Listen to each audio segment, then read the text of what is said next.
Jangan lupa untuk subscribe dan nyalakan lonceng notifikasinya.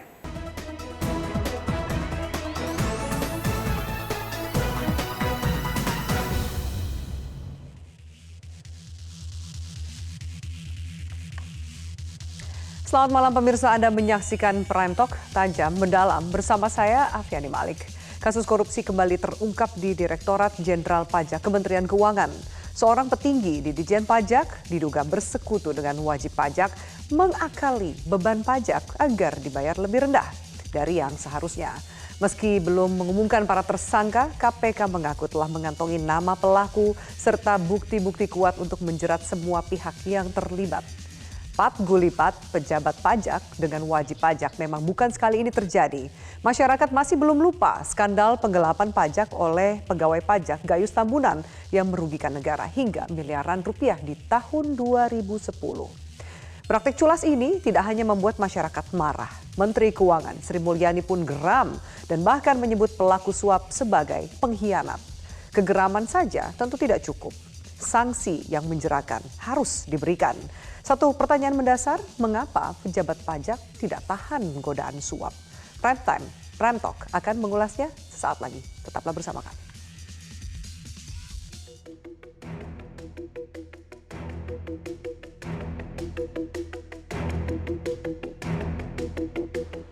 Komisi Pemberantasan Korupsi sedang melakukan penyelidikan kasus dugaan suap terhadap salah satu pejabat di Direktorat Jenderal Pajak Kementerian Keuangan.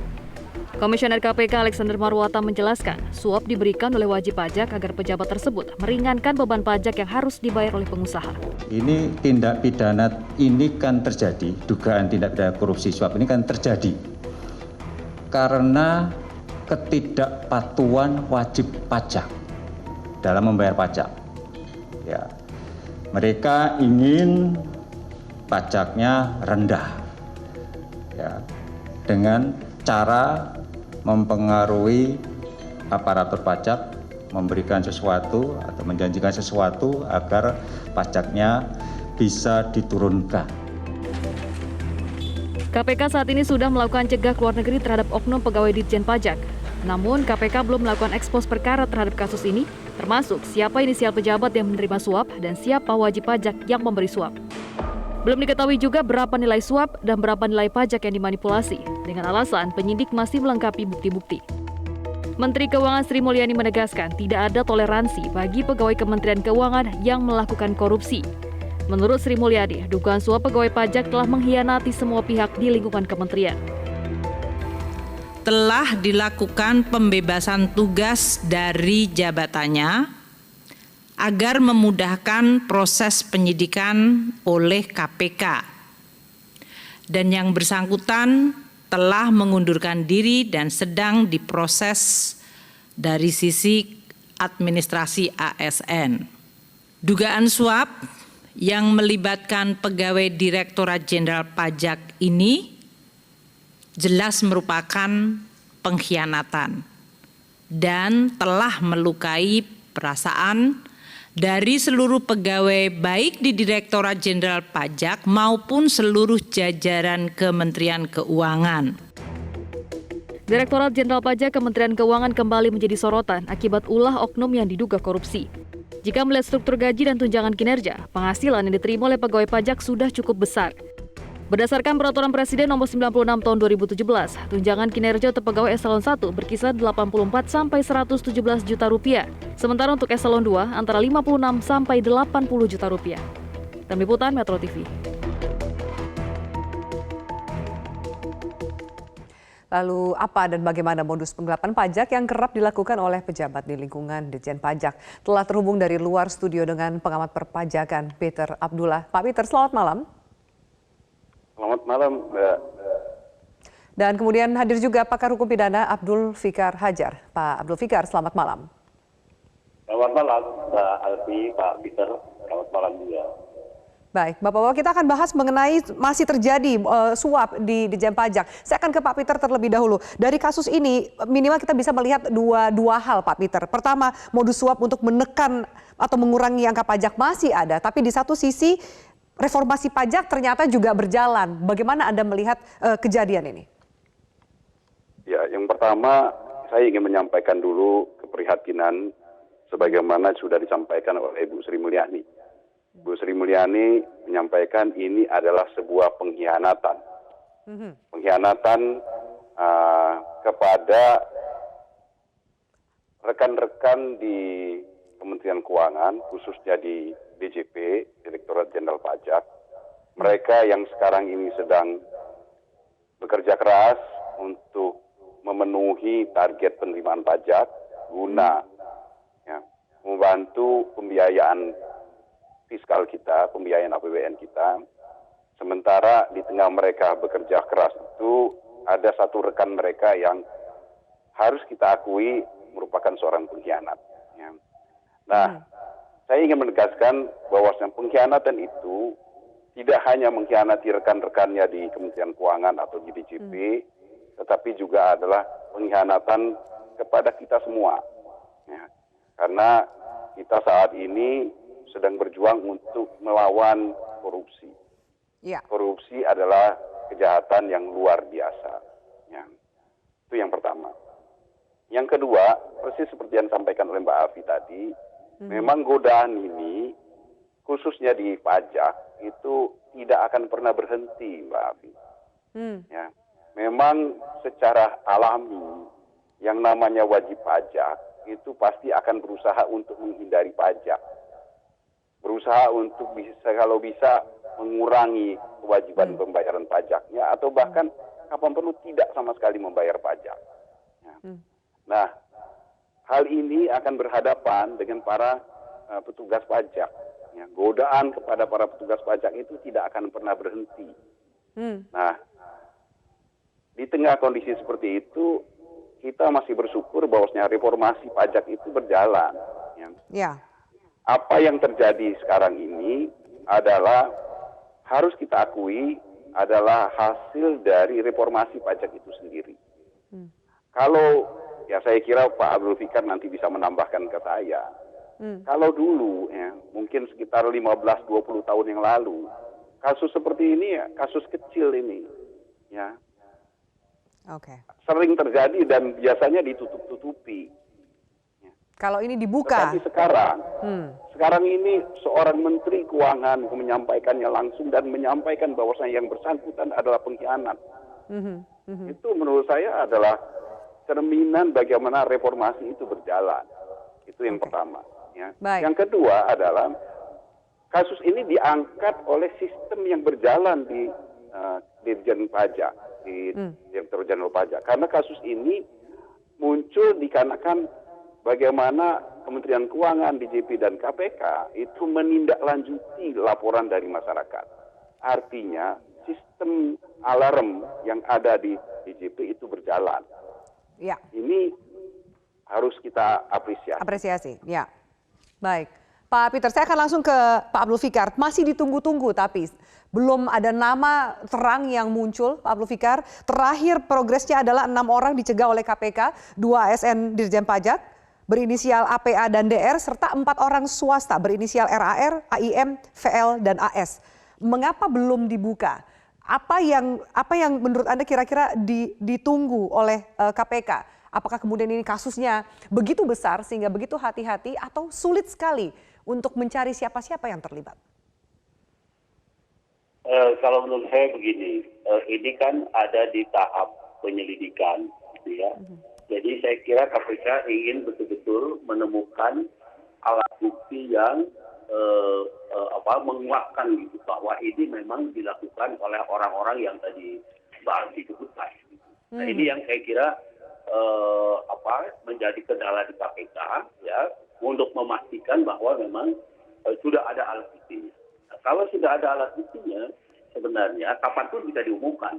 Nah, ini yang ingin saya katakan adalah prosesnya sudah masuk. Ini sudah masuk di penyelidikan, meskipun belum masuk ke penyidikan. Kalau ketika masuk ke penyidikan, pro justisia artinya ini sudah menjadi kasus. Sekarang juga sudah menjadi kasus, ya, tapi belum masuk ke wilayah proses hukum yang formal. Gitu. Meskipun tadi Pak Marwata sudah menjelaskan ada beberapa orang gitu ya, itu artinya sudah masuk ke penyelidikan. Tinggal tunggu waktu saya kira Mbak Afi, ya karena saya kira tinggal tunggu waktu karena KPK biasanya bekerjanya itu cukup lengkap begitu. Begitu naik ke penyidikan, naik ke pengadilan, tidak ada lagi peluang untuk bisa lepas gitu. Itu yang saya kira sekarang yang sedang dikerjakan oleh KPK. Jadi tinggal tunggu waktu. Apakah Pak Abdul Fikar Anda melihat ada kesulitan atau mungkin tantangan bagi KPK sendiri untuk mengusut kasus suap yang berasal dari laporan lembaga yang lain, bukan misalnya seperti yang dilakukan oleh KPK, operasi tangkap tangan dan lainnya? Kalau menurut saya ini kan gini, modus korupsi pajak itu adalah memperkecil jumlah keuntungan ya sebuah perusahaan atau korporasi sehingga pajaknya menjadi kecil gitu. Nah, saya kira permainannya di situ. Ya, artinya meskipun umpamanya ada, itu kan artinya gini, harus juga merubah buku perusahaan sebenarnya. Ya, walaupun kita tahu ya menjadi rahasia umum di dalam satu perusahaan itu biasanya ada 3 buku ya, selain buku yang real gitu, tapi juga ada buku pajak gitu, ada buku perhitungan keuangan yang memang untuk pajak gitu. Nah ini biasanya peran ini dilakukan oleh para konsultan, ya para konsultan gitu. Nah karena itu kemudian KPK kan juga akan mengusut nih. Ya, termasuk para konsultan pajak juga ikut gitu selain orang-orang pajak. Nah, karena itu sebenarnya sih kalau menurut saya modusnya sederhana aja karena memperkecil itu. Nah, cuma ketika memperkecil jumlah keuntungan yang harus dibayarkan pajaknya, gitu ya, itu di situ kan harus ada akuntan, merubah perhitungan keuntungan dan sebagainya, gitu. Sehingga kemudian jumlah yang harus dibayar oleh perusahaan itu lebih kecil. Dan ini dibantu oleh konsultan, tapi juga mungkin dibantu oleh orang-orang pajak nih yang sekarang sedang diproses, gitu. Nah, jadi atas kerja semua. Kita akan bahas tadi statement Anda, Pak. Saya juga akan tanya lebih jauh dengan Pak Peter bahwa kemudian ini ada perusahaan bergerak di pertambangan, perkebunan, perbankan dan lain-lain. Nilai suap yang diberikan variasi ratusan juta sampai 30 miliar rupiah. Modus negosiasi yang dilakukan nanti seperti apa? Mungkin Pak Peter bisa menjelaskan termasuk pihak mana yang biasanya menginisiasi dan apakah ada maklar yang bermain dalam kasus ini. Tetaplah bersama kami.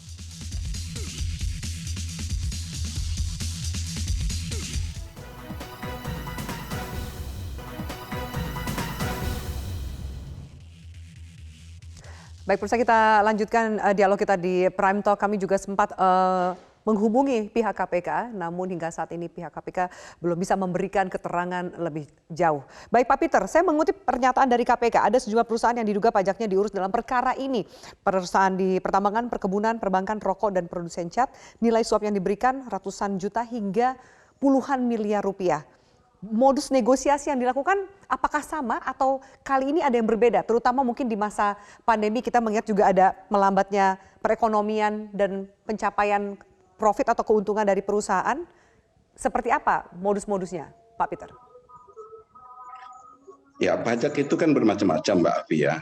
Ada pajak penghasilan utamanya ya.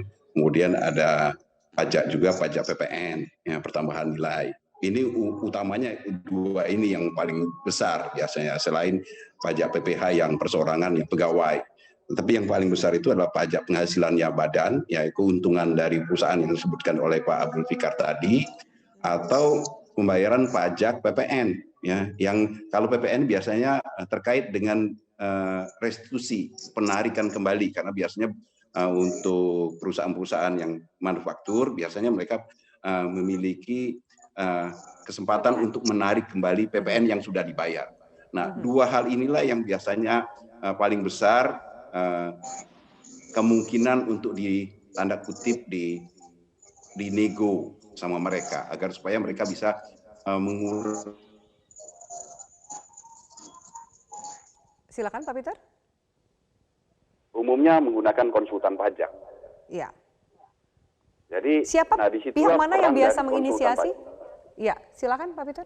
Yang menginisiasi biasanya tentunya yang punya kewajiban, yaitu para wajib pajak. Biasanya mereka menggunakan konsultannya untuk mendekati. Ya. Konsultan ini banyak yang sebenarnya adalah mereka yang mantan dari pegawai pajak, sehingga mereka punya hubungan baik dengan petugas pajaknya. Nah, kedekatan-kedekatan itulah yang kemudian dimanfaatkan untuk mereka untuk menegosiasikan kewajiban pajak yang harus dibayarkan oleh klien mereka. Ya. Sentimen yang sekarang didapat sampai kemudian Bu Sri Mulyani mengatakan pelakunya adalah pengkhianat dan juga masyarakat geram, terutama di masa pandemi seperti ini. Kita tahu ini Maret ada momentum pelaporan pajak. Apa yang bisa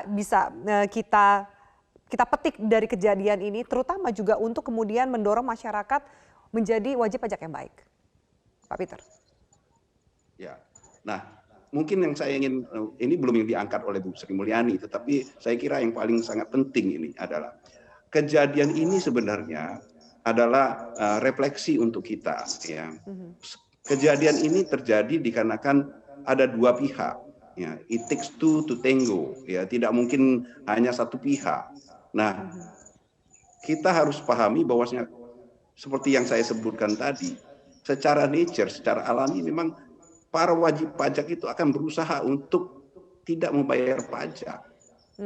Nah, kalau seandainya kita semua tertib membayar pajak, nah kejadian seperti ini tidak terjadi. Ya.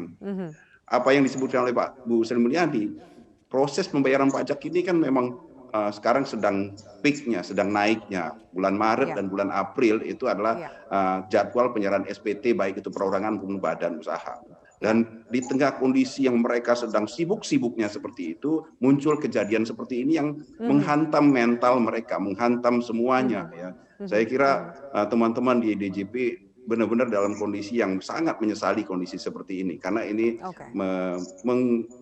mengurangi menjadi demotivasi semangat mereka. bagi kinerja mereka.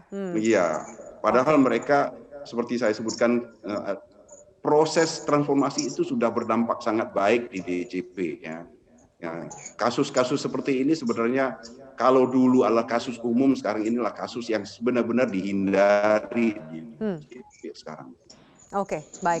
Pak Peter, kita akan ke Pak Abdul Fikar.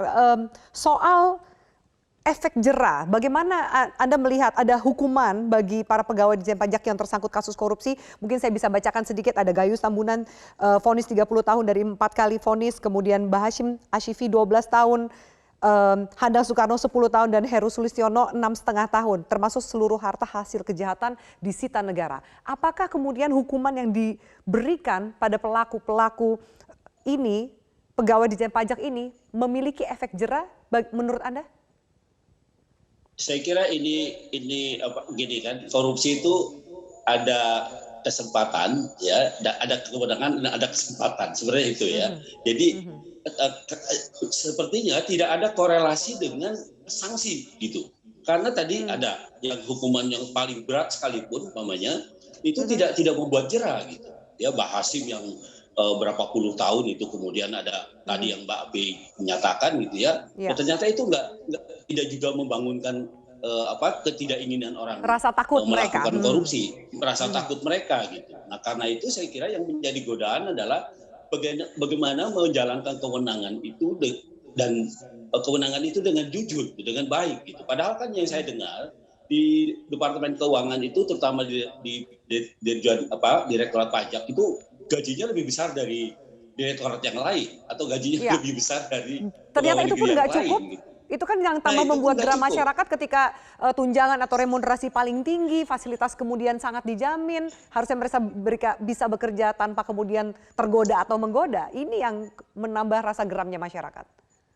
Iya, saya kira hukuman mati pun mungkin nggak akan menyelesaikan ya, tidak akan membuat efek jera. Tapi saya kira pemiskinan ya, mengambil semua harta yang didapat dari korupsi, termasuk harta yang ada, saya kira itu juga bisa ditempuh satu cara seperti itu ya, karena ketika orang menjadi miskin mungkin dia akan takut gitu, karena implikasinya tidak hanya pada dirinya tapi juga pada keluarganya dan pada orang-orang di sekitarnya. Saya kira itu bisa dimaksimalkan gitu. Artinya hukuman ini lebih pada pemiskinan para koruptornya gitu, para pelakunya gitu. Oke, baik. Pak Peter, singkat saja dari Anda. Silakan ditanggapi. Ya, saya ingin menambahkan aja. Kita tadi hanya membahas sisi hukuman untuk pejabatnya ya, yang menyalahgunakan kewenangan. tetapi kita lupa bahwasanya ini kan inisiasi seringkali datang dari wajib pajaknya. Tadi di kasus-kasus yang disebutkan oleh Mbak Afi, kita tidak menyebutkan hukuman bagi mereka yang melakukan penyuapan, mereka yang berusaha untuk menghindari pajaknya, mereka yang mengemplang pajaknya. Itu juga seharusnya dimunculkan, karena efek jera itu harus ada di dua sisi. Di dua pihak. Efek jera bagi mereka yang mengemplang pajak, yang melakukan penyuapan, dan efek jera kepada mereka yang menyalahkan kewenangan. Jadi dua ini harus sama-sama, yang harus kita berikan sanksi yang cukup, yang memberikan efek jera yang cukup bagi kedua. Baik, terima kasih Pak Peter. Sayang sekali sambungan telekomunikasi kita terputus, tapi kami sudah menangkap maksud Anda. Terima kasih Pak Peter Abdullah dan juga Pak Abdul Fikar untuk diskusi kita yang menarik. Semoga kita nantikan bagaimana progres atau proses hukum yang berjalan untuk kasus ini. Terima kasih atas waktu Anda di Prime Talk.